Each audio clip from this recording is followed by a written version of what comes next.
నమస్కారం దుర్గాకుమార్ గారు. నమస్కారం సుధాకర్ గారు, మన వీక్షకులు కూడా నమస్కారం. తాజాగా విజయసాయి రెడ్డి గారికి అయితే గొడ్డు పరిస్థితి నడుస్తున్నట్టుంది. ఇప్పటి వరకు రాజ్యసభకి వెళ్ళినటువంటి విజయసాయి రెడ్డి గారు మొట్టమొదటిసారిగా ప్రత్యక్ష ఎన్నికల్లో నెల్లూరు ఎంపీగా పోటీ చేస్తున్నారు. అయితే ఆయన ఆశించినంతగా ప్రజల మద్దతు అయితే రావడం లేదు కాబట్టి నేను పోటీ నుంచి తప్పుకుంటానని జగన్మోహన్ రెడ్డి గారి దగ్గరికి వెళ్ళినట్టుగా ఒక వార్త అయితే వచ్చింది. సో ఇందులో ఎంత నిజం ఉందంటారు? నిజంగా ఎందుకు విజయసాయి రెడ్డిని నెల్లూరు ప్రజలు నమ్మటం లేదు? సుధాకర్ గారు, ఇప్పుడు విజయసాయి రెడ్డి గారు అసలు స్వతహాగా రాజకీయంలో కానీ ప్రజా జీవితంలో కానీ ఎప్పుడూ లేడు. ఆయన ఒక గ్రామ పంచాయతీ సభ్యుడిగా కూడా ఆయన ఎప్పుడూ లేడు. ఏ గ్రామంలో కూడా ఆయన చిన్నప్పుడు ఉంటే ఉన్నాడేమో చదువుకునే టైంలో, హై స్కూల్ టైంలో. ఆ తర్వాత ఆయన బయటకు వచ్చేసి ఒక చార్టెడ్ అకౌంటెంట్గా హైదరాబాద్లో ఉండి చాలా ఉన్నత వర్గాలకు సంబంధించిన చార్టెడ్ అకౌంటెంట్, మామూలు కాదు ఆయన.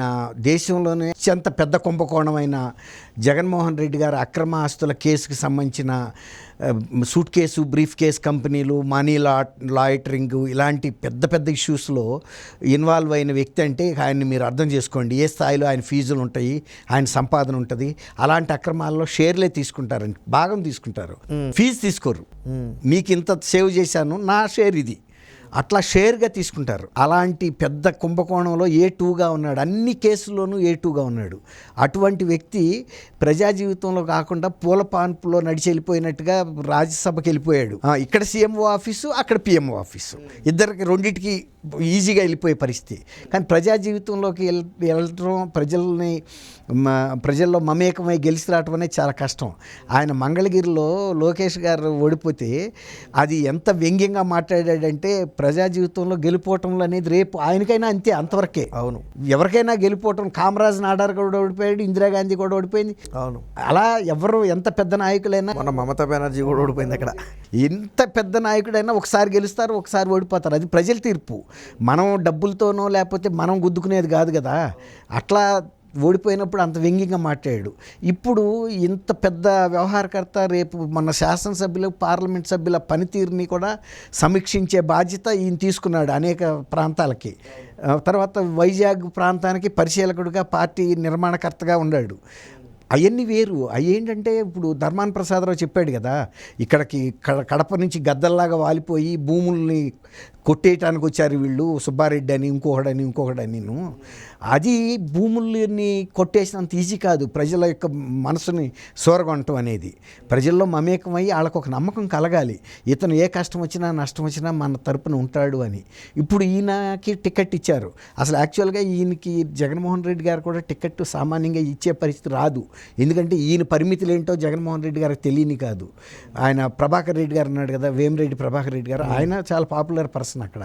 ఆయన కూడా మాగుంట శ్రీనివాసులు రెడ్డి గారు కానీ, తర్వాత జయరాజ్ ఆయన మినిస్టరు, చాలామంది ఎమ్మెల్యేస్, పెద్ద పెద్ద వాళ్ళంతా కూడా పార్టీ వీడి వెళ్ళిపోయిన పరిస్థితుల్లో ఎట్లా ఉంటుందంటే, ఇప్పుడు సపోజ్ ఒక దేశంలో మిలిటరీ వాళ్ళంతా అయిపోయారనుకోండి, NCC టైప్ వాళ్ళని కూడా యుద్ధ భూమిలోకి దింపాల్సి వస్తుంది. అట్లాగే మెయిన్ క్యాడర్ వాళ్ళంతా వేరే పార్టీలకు వెళ్ళిపోయేటప్పటికి వీళ్ళు రిజర్వ్ కార్యకర్తలే, వీళ్ళు పబ్లిక్లోకి వెళ్ళి తట్టుకునే వ్యక్తులు కాదని ఆయనకి తెలుసు. కానీ ఎవడో ఒకటి తుపాకీ పట్టుకుని అక్కడ ఉంచోవాలి కాబట్టి ఈయనకి ఇచ్చారు. ఇచ్చిన తర్వాత మొన్న ఉదయగిరి నియోజకవర్గం చాలా బ్యాక్వర్డ్ ప్రాంతం అండి అది. అక్కడ ఒక ఊర్లోకి వెళ్తే జనాల్ని కార్యకర్తలు ఏదో చెప్పి తీసుకొచ్చారు. చాలా ఒక పెద్ద ఆయన వస్తున్నాడు, డామ్ డూమ్ అని అక్కడ భోజనాలు ఏర్పాటు చేశారు.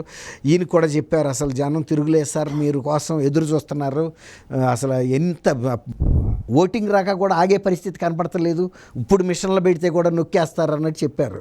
సరే, ఈయన కూడా నమ్మి వెళ్ళాడు. వెళ్ళిన తర్వాత ఓపెన్ జీప్లో వెళ్ళిన తర్వాత జనం ఈయన వెళ్ళి మాట్లాడక ముందే, అంతకుముందు వాళ్ళు ఏం మాట్లాడారో ఏంటో మనకు తెలియదు. అవును, మరి అసలు ఏమని చెప్పి తీసుకొచ్చారో, ఆ డబ్బులు ఇవ్వలేదా లేకపోతే బిర్యానీ ప్యాకెట్లు ఇవ్వలేదా తెలీదు. బిర్యానీ ఉందని చెబుతున్నారు వాళ్ళు, భోజనాలు ఉండయని. కానీ ఏదో తేడా కొట్టేటప్పటికి అసలు గోడకు కొట్టిన బంతుల్లాగా ఎట్టా వచ్చారో అట్టాకి తిరిగి వెళ్ళిపోయారు. ఈయన అమ్మ మీరు ఉండండి, భోజనాలు ఉండయి, పెద్ద ఆయన మాట్లాడుతున్నాడు అని అంటే కూడా వెనక్కి తిరిగి అన్న చూడమంటున్నారు. మీరు మా వెనక్కి తిరిగి చూడండి, మేము మీకు భోజనాలు ఉండయి, అమ్మలారా, అక్కలారా, చెల్లెళ్ళారా, రండి అని అడుక్కునే పరిస్థితి వచ్చింది. ఈయనకి ఎప్పుడు తెలియదు కదా. ఒక కాన్ఫరెన్స్ హాల్లో ఎమ్మెల్యేలని అయితే లేపి, ఏమయ్యా నీ పరిస్థితి, నీకు మంచి రిపోర్ట్ రాలేదు నీ మీద, నీకు ఎట్టా ఉంటే కష్టం, నీకు టికెట్ రాదు అని గదమాయించి మాట్లాడిన వ్యక్తి కదా. అవును. ఇప్పుడు జనంలోకి వెళ్ళి రండి లేకపోతే మిమ్మల్ని చంపుతానని అనలేడుగా. అవును. తర్వాత ఆయన బిత్తరపోయి చూస్తున్నాడు. ఆయనకి ఇప్పుడు ఇట్లాంటి అనుభవం ఎదురవ్వాల. ఏదైనా ఊళ్ళోకి వెళ్తే అసలు ఎట్లా వెళ్ళాలి, ఎట్లా వాళ్ళని మనం ఆకర్షించాలనేది ఆయన తెలియక బిత్తరపోయి చూస్తున్నాడు. వాళ్ళు జనం అసలు వెనక్కి తిరిగితే కదా పెద్ద ఆయన ఎవడో చూడటానికి. అసలు ఆ పెద్ద ఆయన అంటే వాళ్ళు ఏమనుకుంటున్నారంటే అసలు ఎవరో తెలియట్లే వాళ్ళకి. వచ్చిన ఆయన ఎందుకు వచ్చాడు, ఒక పార్టీ ఏంటి, ఆయన ఎంపీగా పోటీ చేయడానికి వచ్చిన విషయం కూడా వాళ్ళకి తెలియదు. ఈ పరిస్థితి ఆయన ఏమనుకుంటున్నాడంటే నేను ఇంతకాలం ఒక కింగులాగా బతికాను, ఇప్పుడు ఓడిపోవటం అనేది తప్పదు. దుర్యోధనుడు ఆఖరికి ఎక్కడికి వెళ్ళి దాక్కున్నాడంటే చనిపోతే ముందు చెరువులో దాక్కున్నాడు. ఇప్పుడు ఆయన ఏమంటాడంటే జగన్మోహన్ రెడ్డి గారిని నేను ఓడిపోయి అపనింద జీవితకాలం మొయ్యాలి, తర్వాత ఇంకే పదవి కూడా ఇవ్వరు కదా. ఒకసారి నువ్వు ప్రజా జీవితంలోకి వెళ్ళి ఓడిపోయి వచ్చావు, నీకు ఇంకా ఇచ్చేది ఏంటంటారు. కాబట్టి ఎవరన్నా అభ్యర్థిని చూడండి, తిరిగేవాడిని, నేను ఆ ఎండల్లోనూ ఆ జనంలో తిరగలేను, కావాలంటే ఆ డబ్బంతా నేను పెట్టుకుంటా. అవును. ఎంపీ స్థానంలో వేరే వాడిని పెట్టండి ఆ నామినేషన్ వేసే టైంకి. ఇప్పుడు ఏదో నేను అక్కడ ఉండట్టుంటా కానీ నన్ను అయితే ప్రజలు ఒక స్థానికుడిగా భావించట్లేదు. ఇప్పుడు ప్రభాకర్ రెడ్డి గారి ముందు ఈయన ఎంత అండి, ఒక ఎలిఫెంట్ ముందు పిగ్మీ లాగా ఉంది ఈయన పరిస్థితి.